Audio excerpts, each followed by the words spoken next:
You are now watching Believe. Do you believe? Welcome to Tackling a New Kingdom. I'm your host, Tank Johnson. And today we've got a Hall of Famer, 8-time Pro Bowler, five-time All-Pro, member of the NFL All-Decades team for the 2000s, College Hall of Fame, NFL Hall of Fame, my friend and teammate, Brian Urlacher.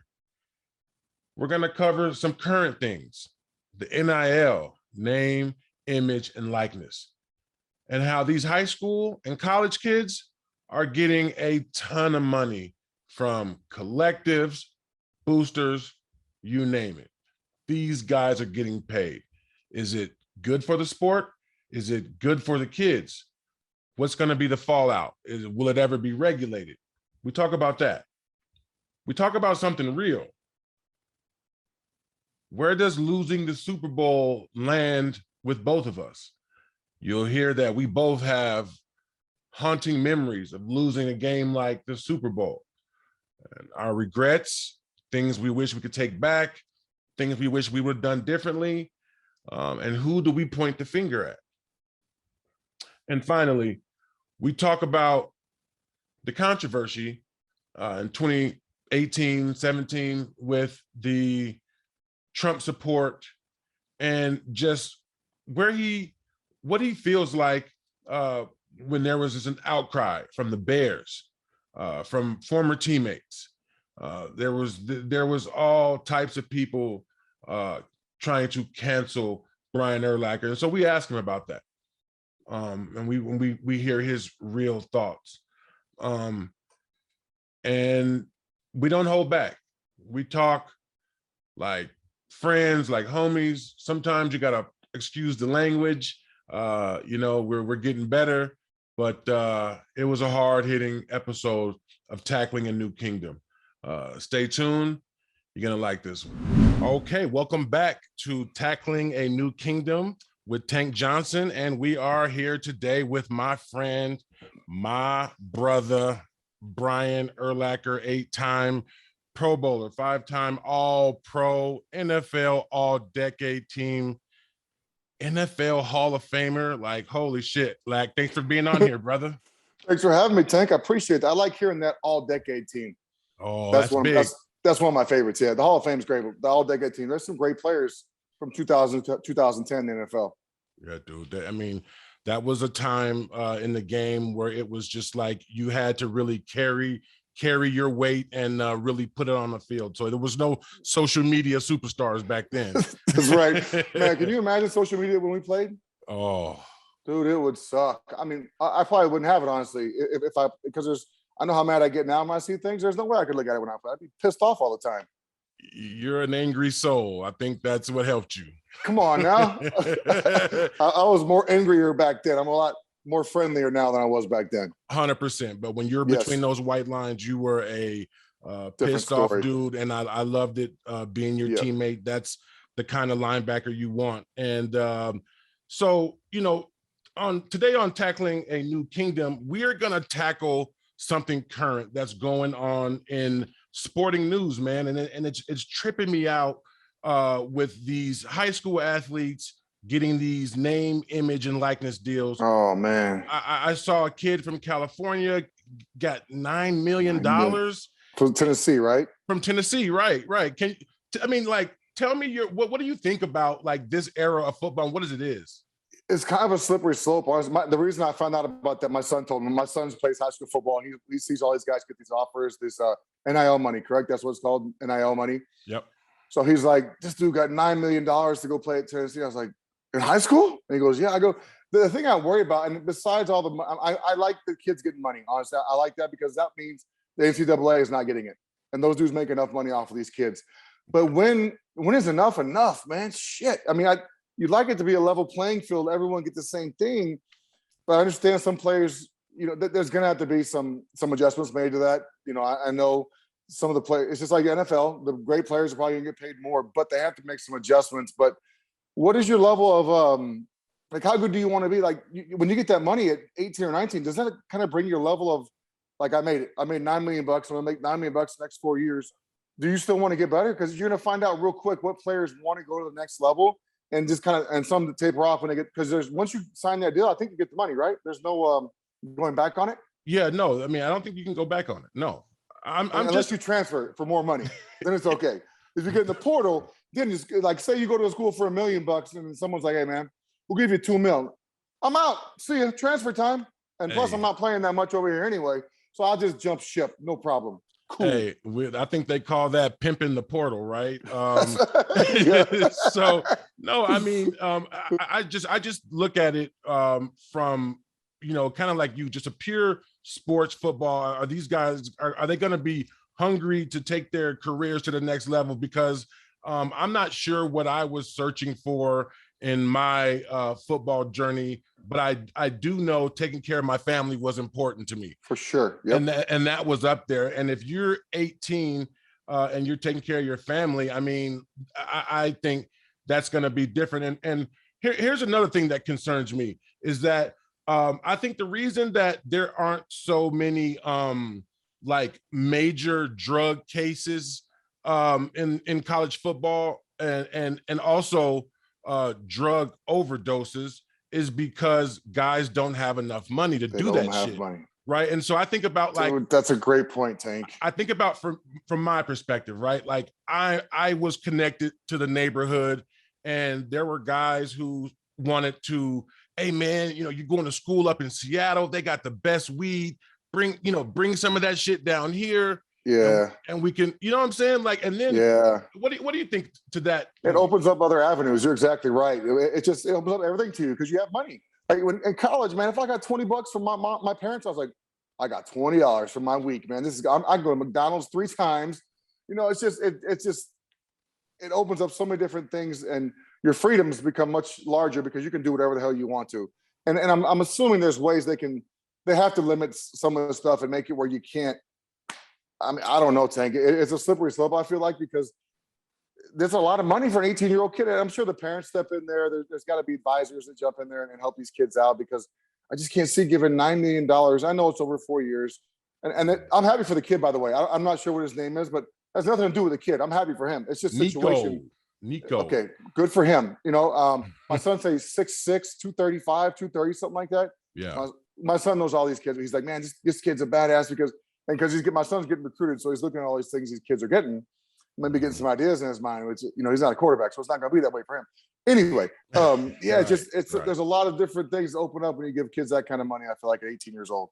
Well, and I think you kind of created a good segue because as a parent to a now, you know, high school athlete, right? You see this going on.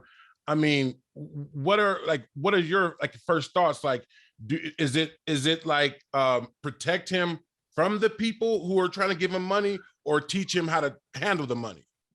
My thing is when we're coming to this process is, number one, go where you want to go. Don't go because someone's offering you money to go somewhere. Go where you want to play football. If you want to play football there. Go because you want to get a great education and you want to play football that means something. Not because, oh man, they're offering me the most money here, so I should go here. It's not necessarily the school I want to go to, but they're offering me 25 more thousand. This is just hypothetical. I'm not sure what numbers are, whatever. Right. But I would not take that into the considering where you want to go to school. Now, obviously, our situation is different because we've been fortunate enough to not have to worry about getting that money for our family. His taking care of his family shouldn't be one of his issues of picking a school. You know, it should be where am I going to do the best at? Where am I going to have the most fun? And where am I going to learn the most from my coaches and get the best education? That's my thinking on picking a school for him. Not me picking him picking his own school. Right. No. I mean, I've seen, I guess, all ends of the coin and the spectrum where, you know, the parents are really out to get a lot of money. And I've seen it to where the athletes have had to almost calm their parents down in terms of like, hey, relax, you know, because I think one of the coaches said it came out recently in the news that a booster from a school that I will not name on here was on YouTube at about, 11 o'clock at night. And he's looking at the top high school players, he's drinking his whiskey and he reached out to the player and offered the player $100,000 to come to said school.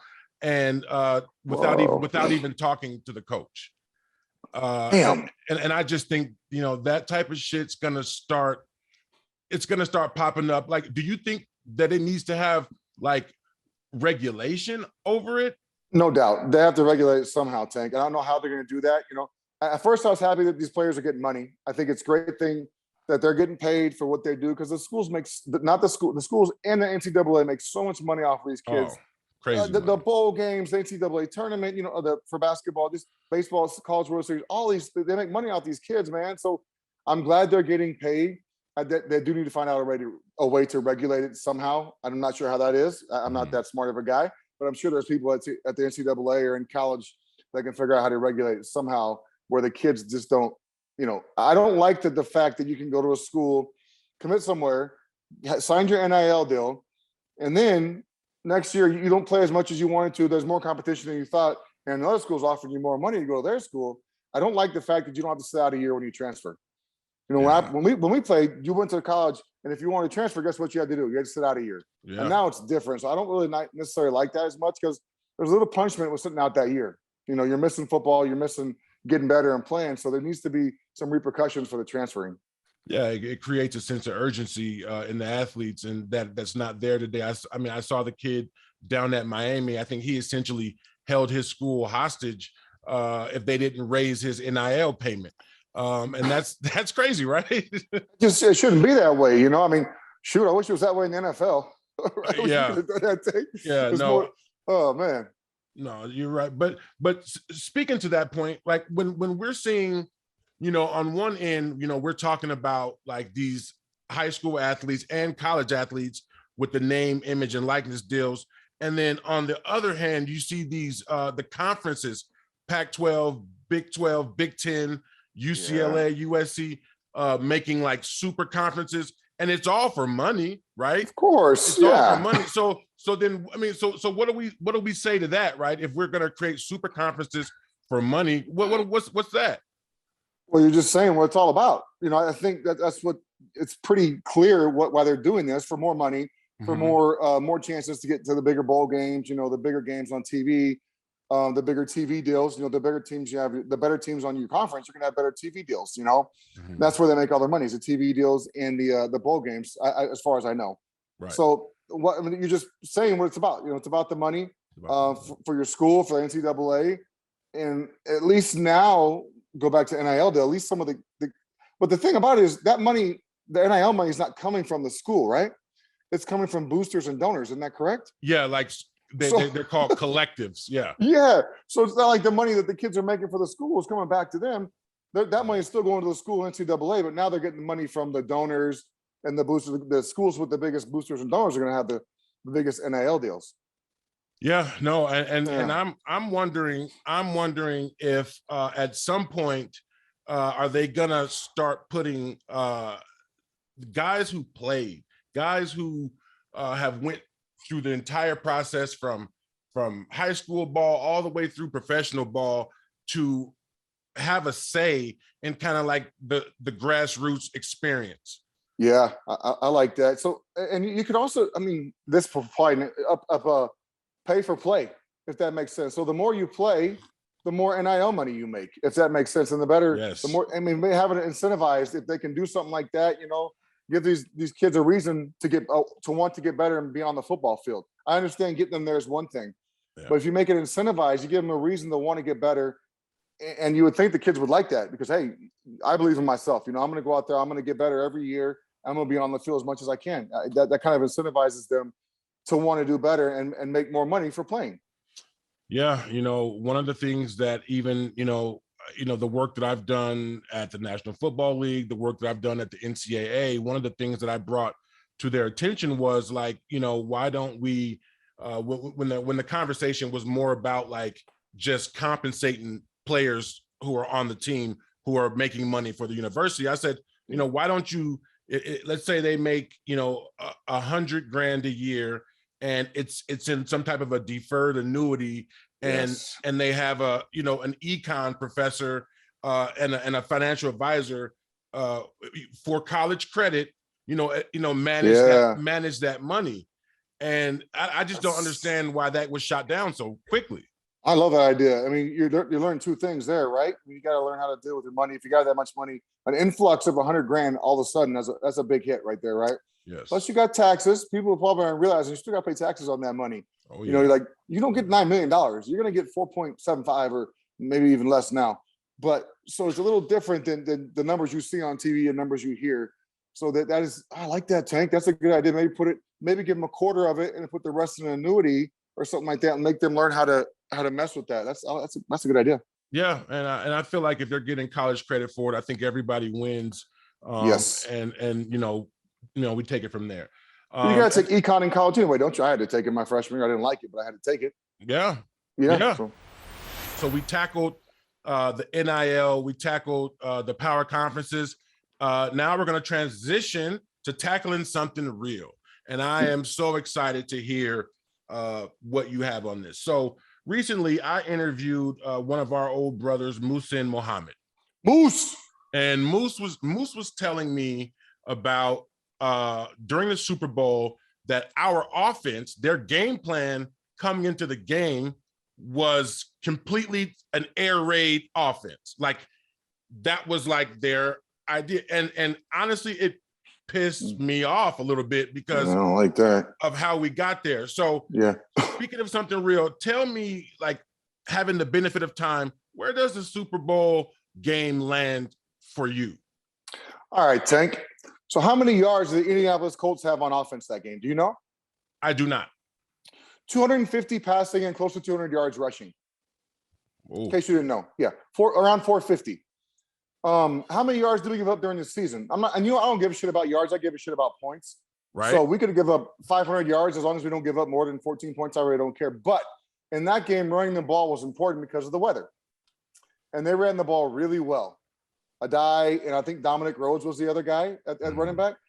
And we didn't stop the run. So as much as people want to say Rex did this, we fumbled this, I don't give a shit. We didn't stop them when we had a chance to stop them. We busted coverage. First, Devin runs the kickback. First series, we come out there. Chris Harris gets a pick. We get the ball back for offense. They punt it back, whatever. The next series, we have them 3rd and 15. Right as you hit Peyton, Peyton releases it down the field. We have a safety play in cover 1 when it's cover 2. Ball should have been picked. It wasn't. Touchdown. So as much as you want to blame anybody else but our defense, I blame us. We didn't play. And there's one play, Tank, that I still think about. So, because Mark Anderson, I think, caused a fumble. Somebody caused it, whatever. And I was running. The ball was right in front of me. I tried to dive on it instead of pick it up. If I picked the ball up, Tank, I scored. No doubt. I was fast back then. There's no doubt I scored. There's nobody around. Peyton was right there. There's no way I don't score. But I tried to dive on it. So all I did was knock the ball back towards our goal line. And we got the ball, but we fumbled it 2 plays later. So I'm like, damn, dude, if you just pick that ball up, there's so many plays in that game that we as a defense didn't make. So say what you want to about our offense, this and that. Now, we had Thomas Jones, who was a badass, so I prefer that he gets the ball 30 times a game. Yeah. But even if he does, our defense should have won that game for us. That's all there is to it. Yeah, I mean, when when Peyton, as Peyton's career was ending, and every time they talked about him, they kept replaying the play of me like right reaching there. out. I'm right there, and he's in my mind, I'm like, I got here so fast. There's no way he's like throwing the ball to someone.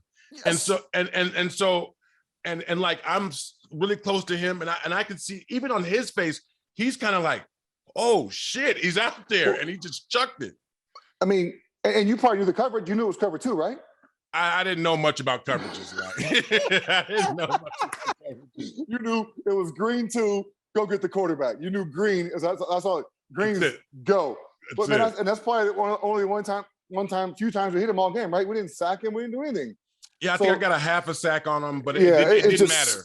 No, it didn't matter. But man, as that ball's in there, I'm like, well, we got a pick. You can't throw that ball. As I see you hit him and the ball's in there, I'm like, oh, we got a pick.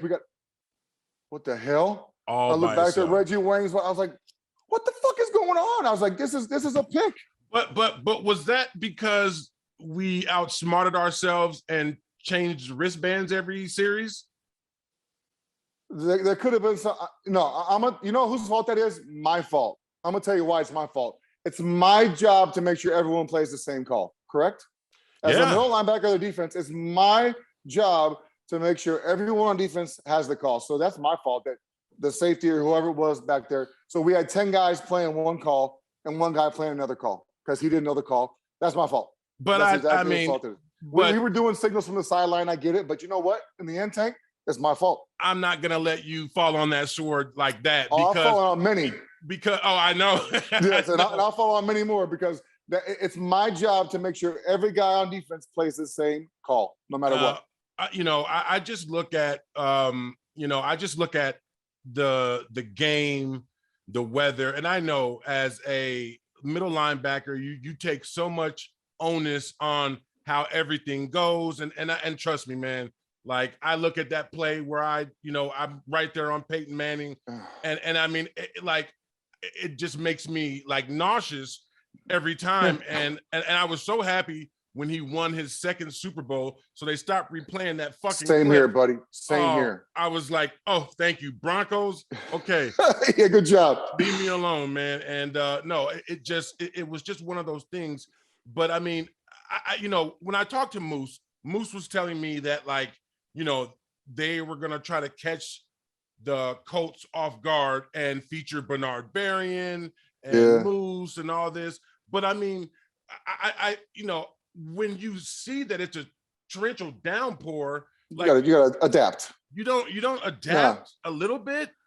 And they may have, Tank. We don't know. I mean, we did throw it a lot early. I feel like I don't know, and plus we were down there. You know what? We weren't down because it was 20. Here's what makes me even more mad, Tank. We have the ball. We're down 22-17, and we have the ball with 5 minutes to go in the game. Yeah, and we have the ball. That's the point I want to say. Look, it seemed like we got blown out. No. One day I caught the TV copy and I was like, wait, it's like a touchdown game and it's the fourth quarter? And we got the ball. Oh my God. We got the ball. Yeah, I think about that all the time, along with me missing the fumble touchdown. I think about that. But you know what, man? It don't matter. Or what about this? The whole fucking week we practiced that trap play.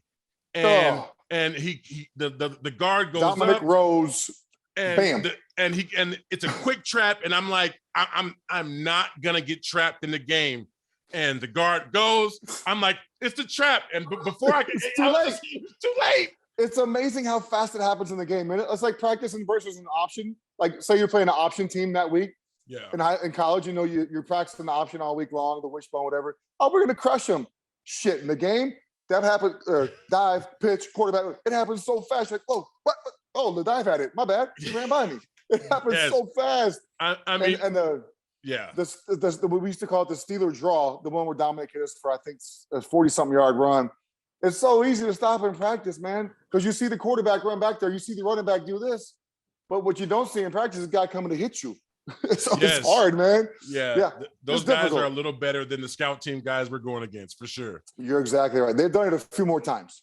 Yeah, no, I've had I had dreams about that fucking that little trap play, that missed thing. So I think we all kind of share that experience of wish we could have that little moment back. Coulda, woulda, shoulda, but didn't. We were all, there's certain plays we could have made. Like I worry about the fumble. There's just plays that we all could have done that we didn't make. That normally we might make them normally, but we didn't in that game. Go ahead. No, I'm just, if I had to lose to somebody, and I hate fucking losing, Tank, I'm glad it was to Peyton Manning. I'll say that. And I love Tony Dungy too. So I hate losing, but to those two guys, I don't like losing, but it's okay that I lost to those two. I'm glad it was those two guys. Okay, so now what are we, I don't know, 15, 16 years out? Has it changed for you in terms of 3 years out, you felt like this, 8 years out, has it changed? It has changed because while you're still playing, you're like, we're going to get back, we're going to win another one. That was my 7th year and I played 13. So 3 years after, I'm like, we're going to go back to a Super Bowl. We're going to win one. There's no doubt in my mind we're going to win a Super Bowl. Never got back. Never, we lost the NFC Championship 2010 to Green Bay. They won the Super Bowl. And then after that, we never got back to the playoffs the rest of my career. So, now looking back, it's more frustrating now, like especially sitting here talking to you about it. Yeah. It's much more frustrating, but I don't think, and if it's on TV, I'm like, shit, we should win that game. But Yeah. there's a lot of games like that too. Yeah. No, that's for sure, man. I mean, I look at, those experiences, but I remember even in that game, the game was over and we weren't going to win. And you were busting your ass to make tackles. And you and I were on the bottom of a pile and we were, it was raining like a motherfucker and we were losing the Super Bowl and you were still making effort to make plays. And it was like, I looked at you in that moment and I was just like, man, this is a special time to be with an athlete like that. So I just wanted to always tell you, I appreciate your effort, bro. Yeah, I appreciate that, Tank. That's one thing I try and tell my son. I'm like, I don't give a shit if you make plays, if you don't make plays, if you screw up, you're going to make mental errors. There's no doubt. You better not make a physical error like not playing hard. I don't care about all the other shit. Those things are going to happen. The offense gets paid too. Play hard. I don't care about anything else but your effort, right? I mean, that's really all that matters, right, Tank? In the end, because I know when we watch film together on Mondays after our games, yeah, as a defense, and your coach calls you out, it's so embarrassing. Super embarrassing. Because going to the meeting, you're like, there's 2 plays that I know he's going to point me out in front of the whole team and embarrass the fuck out of me. Right? Yes. And the night before the game, I'm like, shit, man, tomorrow this meeting's not going to be fun. And hopefully we win the game so it's not as bad. But when you lose and they point you out, oh man, it's a bad feeling. Yes. Circle, yes. I'm like, how about bad? But hey, everybody, look at Brian right here. This is your middle linebacker right here, loafing. I'm like, shit, Bob. I just ran 40 yards to play before, but there's no excuses, right? There's no excuses. You got to run. Okay, so this one, I know this is gonna piss you off, but I gotta ask you about this. Perfect. So in the NFC Championship, we're playing the Saints. Yeah, beat their ass. We beat their ass. We did. We got them backed up all the way in their end zone. Yeah. And during the TV timeout, me, Tommy, Wale, we're pumping up the crowd, dancing. And next thing you know, Reggie Bush goes 85 yards.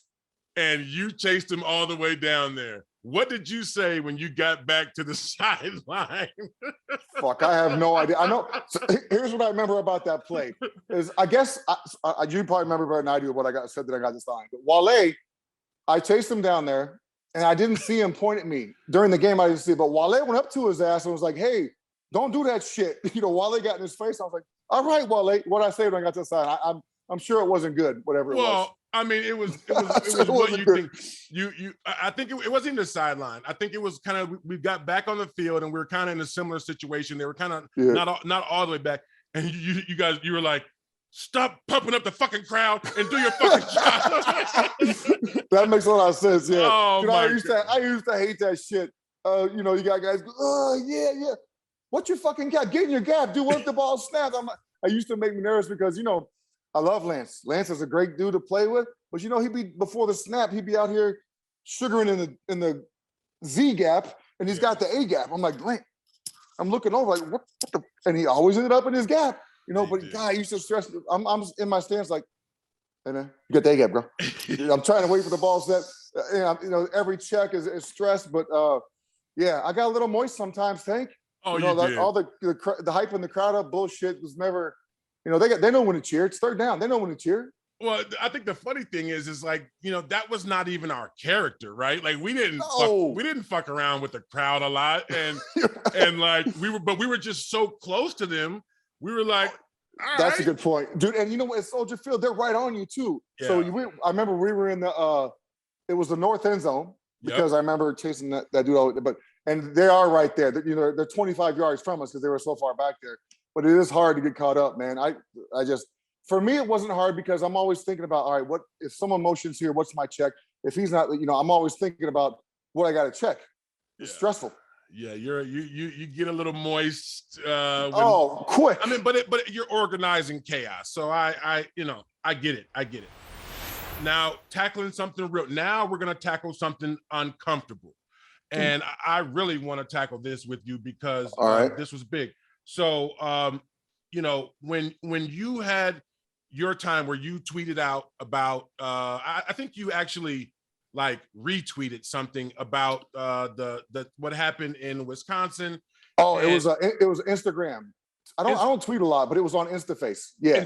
InstaFace. Yes. Insta it was on my story. I remember what you're talking about. Yeah. Yeah. Go ahead. And I'll never forget, right? Like I got like 100 calls, like, what's up with your boy? What's up with your boy? Yeah. And I'm like, tell me, like, where does that land for you in terms of like what did you feel in that moment? Well, I was mad because not mad. I was kind of frustrated because what I said, and it was a repost. Tank, you're right, from a guy. I was like, I saw it. I was like, this is true. And what I said had nothing to do with race or however it was being portrayed had nothing to do with race or anything like that. I think it was. I said something like Brett Favre threw 4 touchdowns in the first half of a game the day or 2 days after his dad passed away. Yep.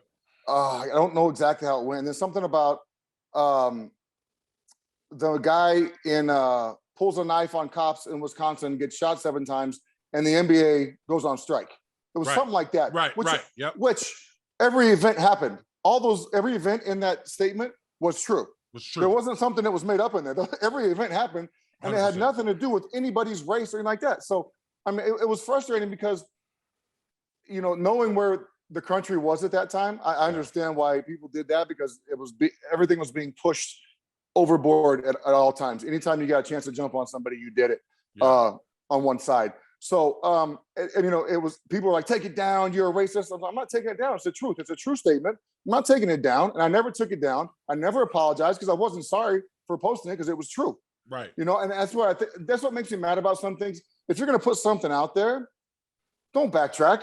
If you believe it and you want to put it out there, then do it. But once you start getting a little shit, don't backpedal. Yeah. Don't start doing this shit because you like, oh, like the Drew Brees thing, when Drew Brees said what he said about kneeling for the anthem.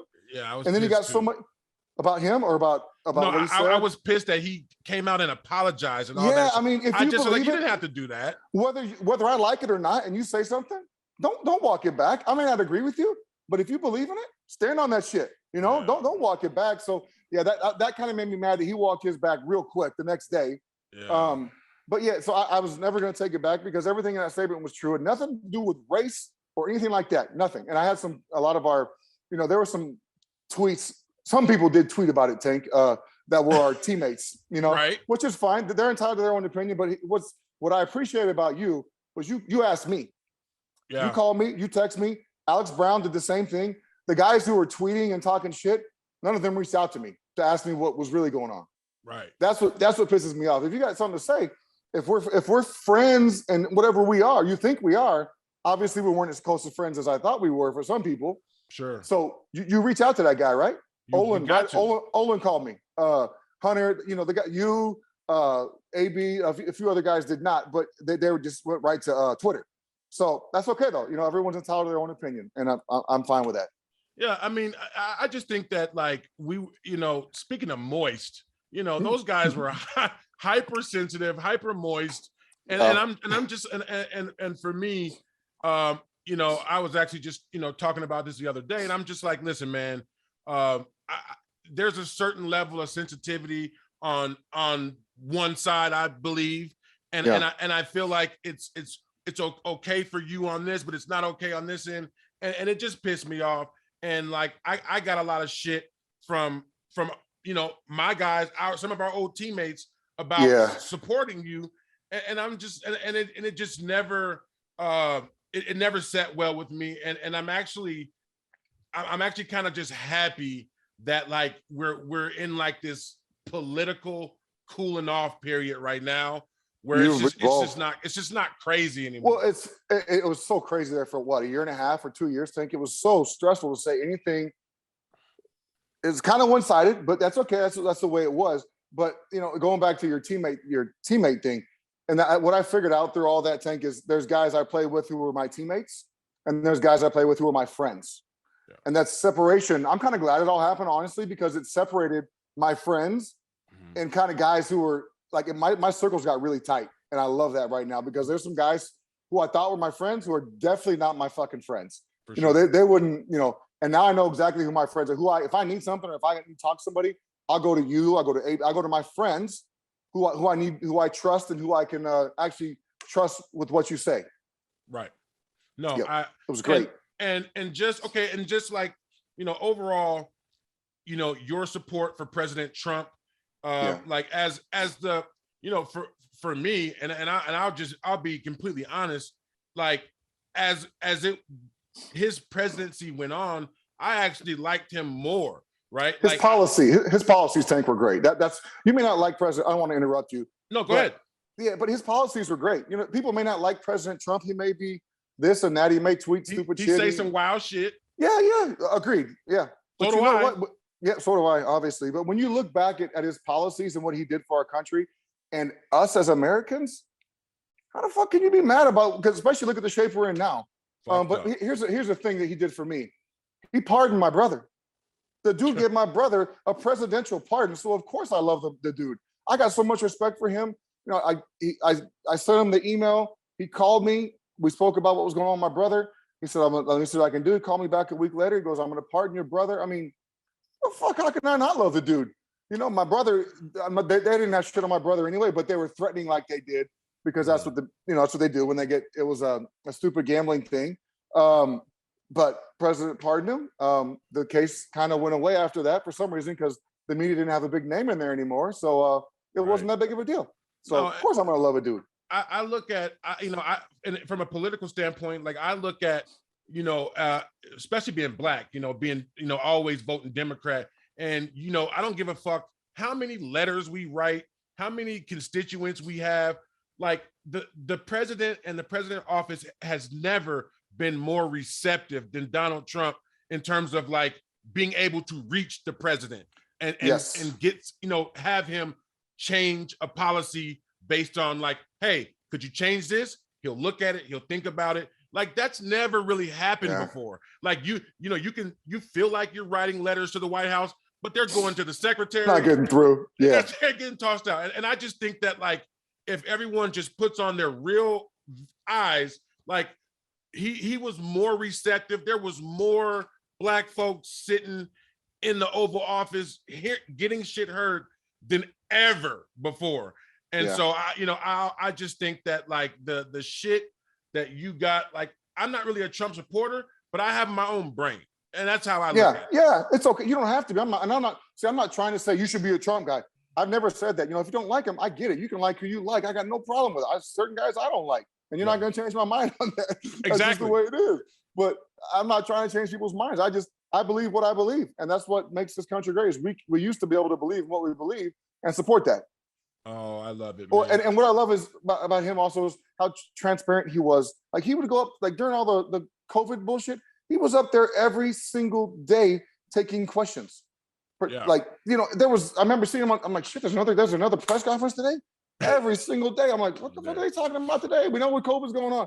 So, and you just don't see that anymore. You don't see a president standing in front of media taking questions that aren't, hey, all right, you're my next, I was told to ask you a question. You can shoot now. Wait, I got 3 questions. I'm gonna ask you and you. The rest of you, I can't talk to you. Trump wasn't like that. Trump was like, let's go. Come on, bring it, bitch. All right, let's go. He took every shitty question, he answered them. Man, I've been the way you wanted him to, but he answered them all. He stood up there and took those questions on at least. He's a man about it. He was a man about it, and that's something I can appreciate. And what I appreciate about you as a friend is like, you know what? You've been consistent the whole way through. You've always been a leader. I like the fact that you stand on your shit and speaking about something a little bit uncomfortable. I admire your position and I thank you for that, bro. I appreciate you, Tank. I appreciate you bringing that up as well. By the way, I haven't talked about that in a long. People don't, you kind of don't want to talk about. You don't want to rock the boat, right? People get nervous to talk about it when you go on sports shows. They don't want to talk about that. They want to talk about stuff that people don't want to kind of get on the fringe stuff. They don't want to talk about that. I appreciate you asking that question. That was a good question. We're gonna finish with something a little bit. I think it's kind of funny. We're gonna talk about you getting your whole crop of hair back, and I want to talk. I want to talk about that. I'm a mess right now, Tank. But I need a haircut. My hat. I got hat head. But let's look at it for a minute. Let's go. It's beautiful, man. Now, It's so good. I mean, if you talk about the picture of a menacing linebacker, that bald head, that scowl, that was serious. Everyone kind of associated you with that. Tell me kind of how the process went. Man, and I like being bald. Number one, that was it was fun. It was easy. You know, I didn't have to worry about shit. Just shave my head every day. It was easy. Or so during season, it was Friday. So on Sunday, I could look pretty fresh. And then again on Tuesday. So I start my week off. Anyway, so, you know, what was it, 2014, the guy from Restore, the company where I got it done, Restore Hair, approached my agent, Bryce. I think you know Bryce. And he's like, hey, you know, we want to possibly see what Brian, how he'd feel about getting his hair, the procedure done. And I was like, no, fuck, what do I want hair for? I'm good. I look good bald. Yeah. And then, you know, Bryce, someone tested it out before I got it done. I was going to say it was Bryce because it might have been Bryce. And then good results. And then I was like, the best thing, so I was like, fuck it, I'll try it, man. And the best thing about the procedure for me, there's no scars. So usually, you know, they used to have those big ass scars in the back of your head. Yeah. Like this long. I was like, I don't want no damn scar. They're like, no, we take one hair at a time and move it to where you don't have hair. I was like, I'll try it. So I got it done. About 3.5 months later, I started sprouting up hair. And then like I had a full head. I was like, holy shit, this is crazy. It was everywhere. And then I went through a drive-through in Orland Park at Chick-fil-A, no hat on. And my wife was in the car as well. And this young lady at the drive-thru goes, wow, you look really young. Bam, sold. It's over.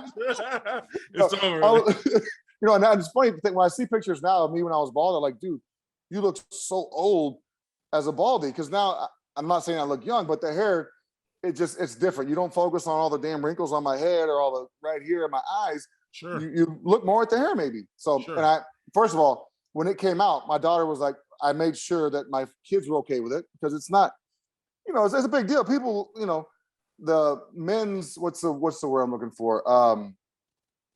Like betterment of, it's not like women getting boobs. It's you know, it's not okay for men to come out and be like, oh, I got my hair done. It's kind of taboo. Like, sure, yeah, I got a procedure. Nobody wants to tell anybody that you got a procedure done. Sure. But I made sure my kids were okay with it because I don't want to embarrass them. And then the day we released it, you know, Pamela was like, Dad, you're trending on Twitter. I was like, is that good, Pamela? I don't know what that means. She's like, it's really good. You're trending because the day we went to Chicago and told everybody. So that was a big deal. But yeah, man, I just, I'm now, you know, Restore Hair, they're unbelievable. They've gone great. They got a bunch of good ads there in Chicago. I'm sure if I've seen the damn billboards, Tank. Oh, billboards everywhere. Bro, I know, man. It's embarrassing, but you know what? People like them. For some reason. Most people. Yeah, oh no. Well, listen, I mean, like, when I played for the Cowboys, there was this guy who worked for the Cowboys, and his shit looked like a motherfucking like a Barbie doll. How they like stapled his shit, yes, and then slicked it back. And I'm gonna say this, bro. You the first person that your shit looks flawless, absolutely the best. I don't Thank think you. I think that like you have single-handedly, like you've got motherfuckers lining up all day to get it done, and I love it. Well, I never realized how much guys cared about their hair till I got this done. Because we get calls like, dude, thanks for doing that. Now you make, you know, it just gave them confidence to be like, you know what, this dude did it, and he went public with it. So I'm gonna go ahead and do it too, because it was kind of like, no, I didn't get a hair procedure, but I really did. You know, everyone wants to hide it. Yeah, they don't want to be embarrassed. I get it. I got it done. No, you changed the way for everybody, and I commend you for that. Just kind of like everything else, you're a stand-up guy, you're a stand-up teammate. Thank you for being on Tackling a New Kingdom, man. You're the best, brother. Thanks, Hank. I appreciate you, buddy. Thank you for watching Believe. You can find more great content at Believe.com. That's BLEAV.com. Do you believe?